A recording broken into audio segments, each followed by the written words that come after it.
So let's start putting the final touches on this. I went back in and adjusted the core mat a little bit more because I wasn't happy with the density of it. It wasn't perfectly solid, but I also kept getting this little blobbiness in his tuft of hair here. One strategy that could be used to fix this is the mask input of the merge node. This can be a little bit confusing on merges that use masks themselves, but on something like a max, it becomes a little bit more intuitive. I can use the mask input with a roto node or a roto shape to exclude a particular region or to include a particular region in this merge operation. So I'm going to drop down a roto node hitting O, and let's view it up here. Now, it's not doing anything because there's no roto shape, so let's get a shape in here real quick. Just draw a little ellipse over his tuft, and you'll see now only that tuft of hair is being maxed in. But that's actually not what I want. I want the reverse of that. I want everything but that tuft to be maxed in, so I can reverse the meaning of the roto shape here. So now the roto shape is doing everything except for what is in it. And so hence his tuft of hair isn't being maxed, and it's being excluded, nicely excluded from this max operation, bringing the alpha channels together.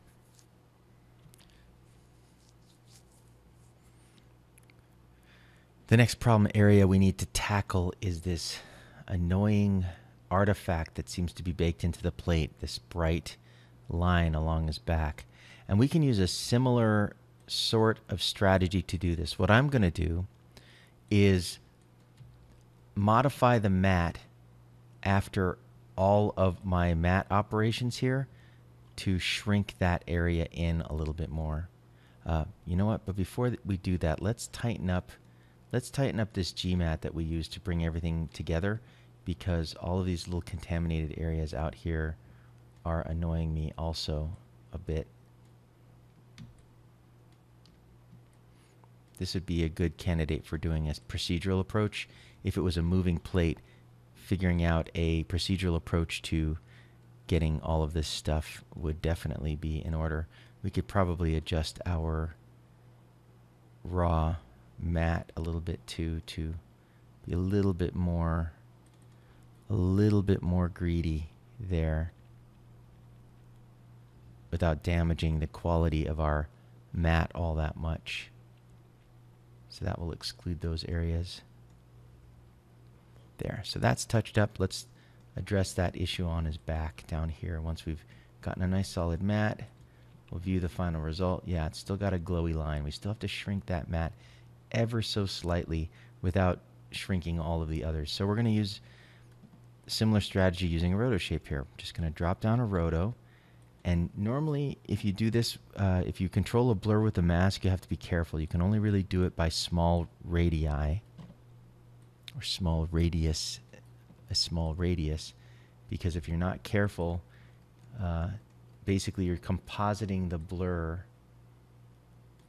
back onto the non-blurred version, and it doesn't look natural.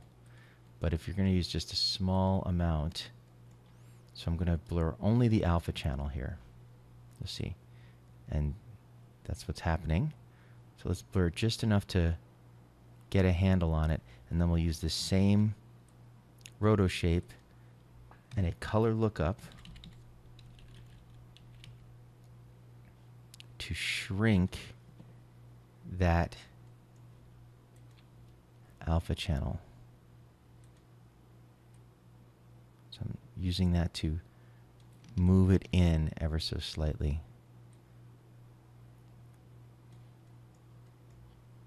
There we go. How much blur am I using? I'm using quite a bit of blur, so I'm going to be careful to not use quite so much blur on that.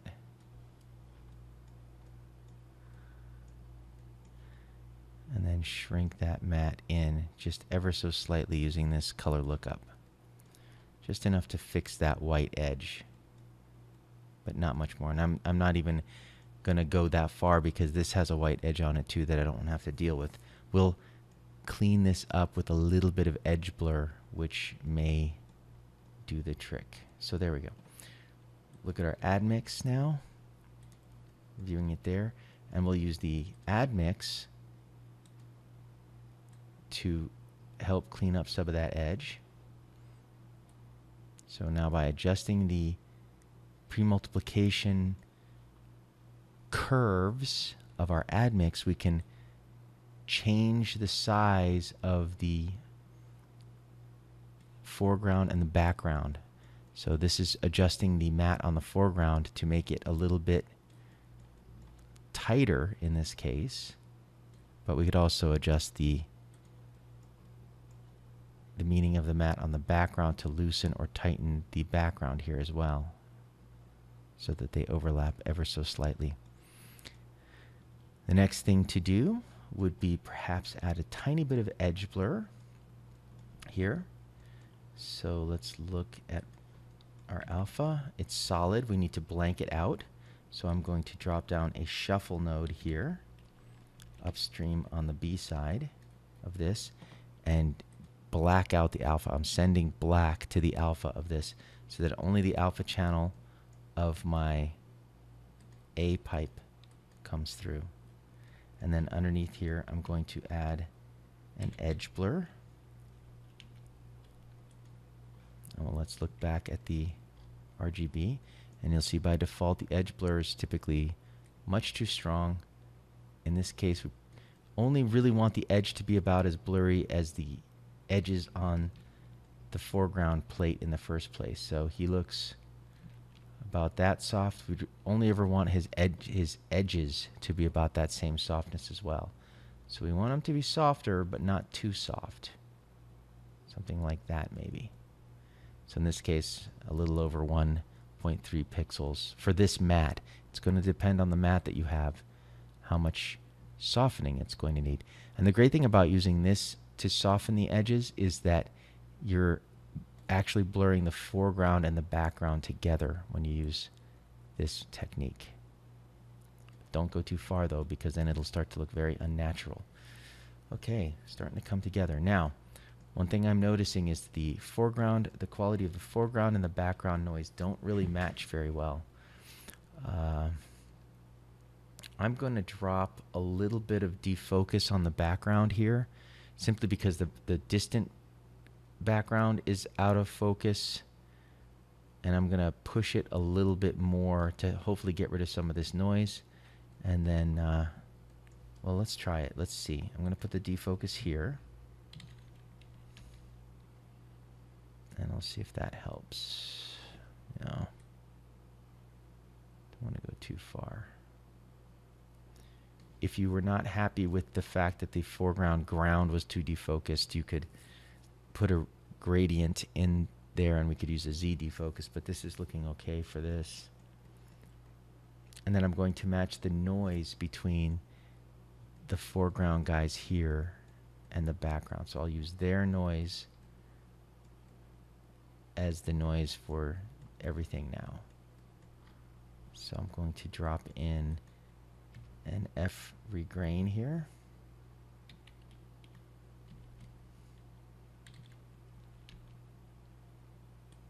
And the way F regrain works is you need to have something as your grain prototype. I'm going to use my original plate,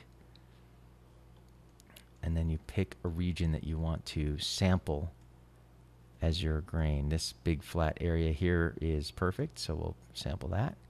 So now it'll sample that, and that becomes a prototype for the grain that it's going to apply. It's now applying a similar grain to that, to everything in the background. Looks a little bit maybe too strong. One of the things about the F regrain is it has the ability to sample the response of the grain. So if I tell it to sample the response, the grain response curve, that means it's now looking at how the grain is being applied, not only uniformly, but in the shadows, the midtones, and the highlights. So this will typically create a slightly better version of it. Now the grains between the two are looking pretty close, And the only thing that might still be a problem is this edge blur on him might not be grainy enough. I'm going to look at the red and the green and the blue channel, and maybe that edge is softer because of that edge blur without as much grain. So if I really, really wanted to be paranoid about getting a perfect match, what I might do now is use the matte that the edge blur has created. It will output a mask here for you.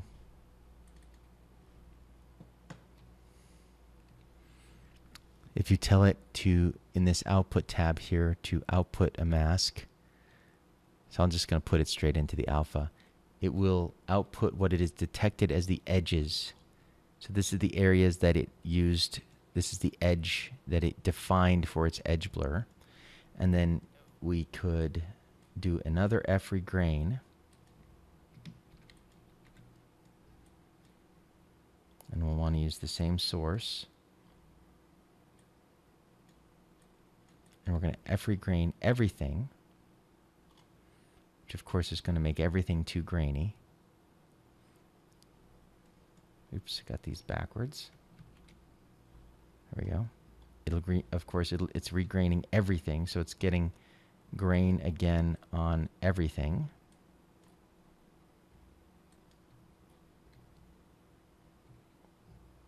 But I'm then going to use this edge blur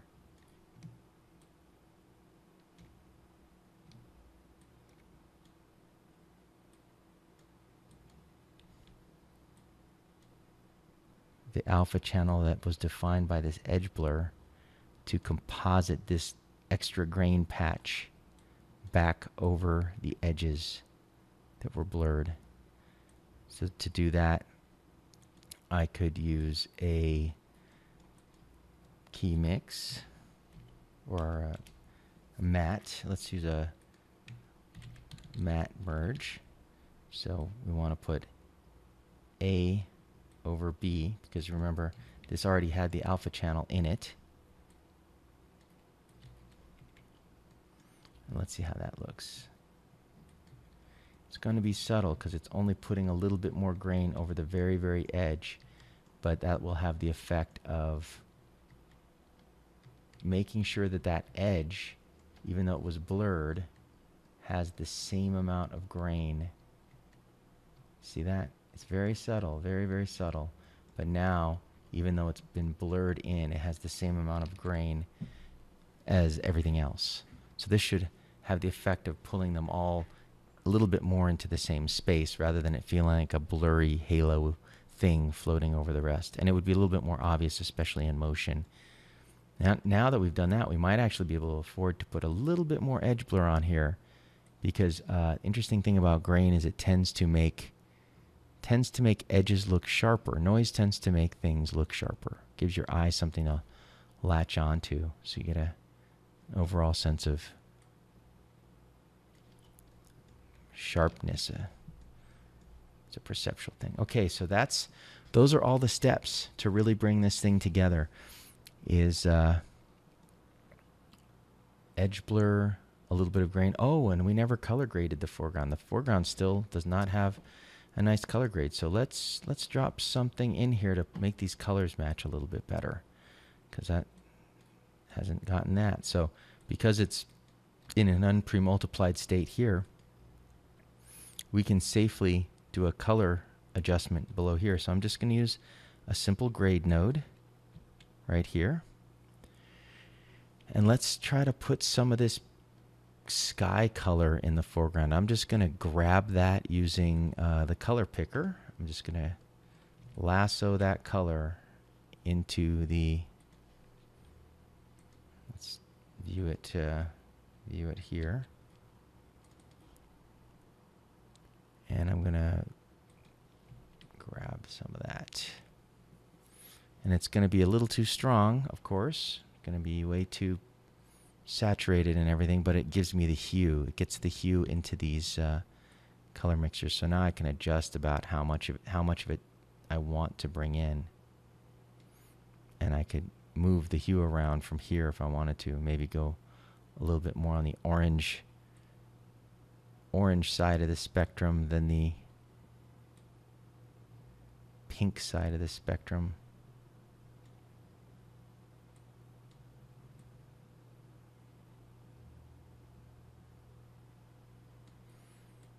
And these color matches are always a lot of fun. Let's double check. Oops. Undid too much of my work.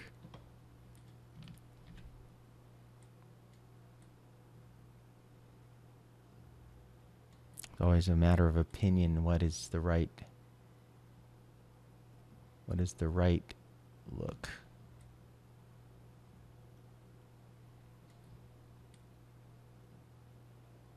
How saturated to go?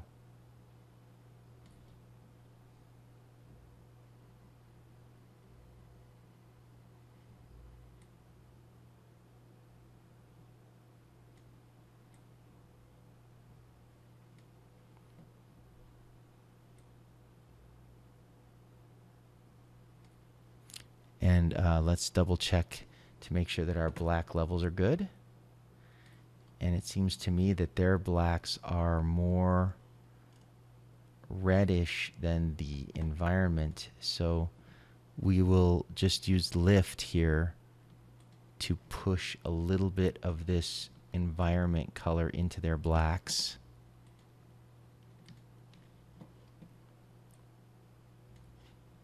Of course, we don't want to go too crazy because it looks silly, but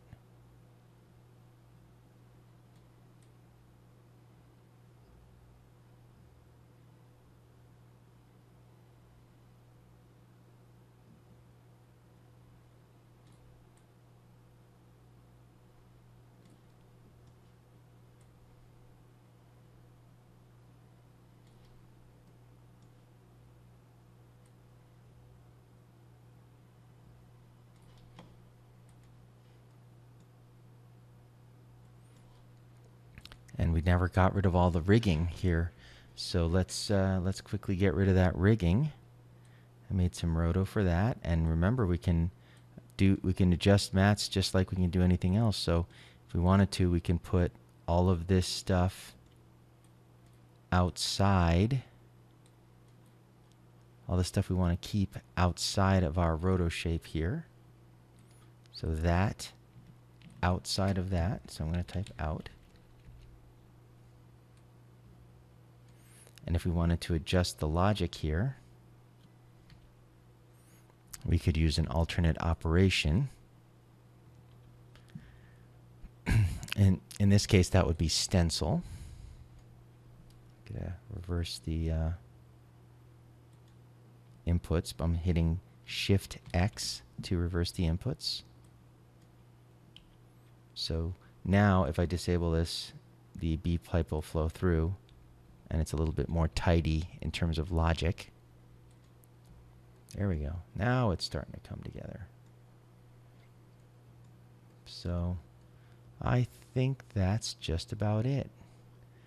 Got the black levels, at least they're in the same value range, if not the same, a nice hue range, and that's going to be almost a matter of opinion.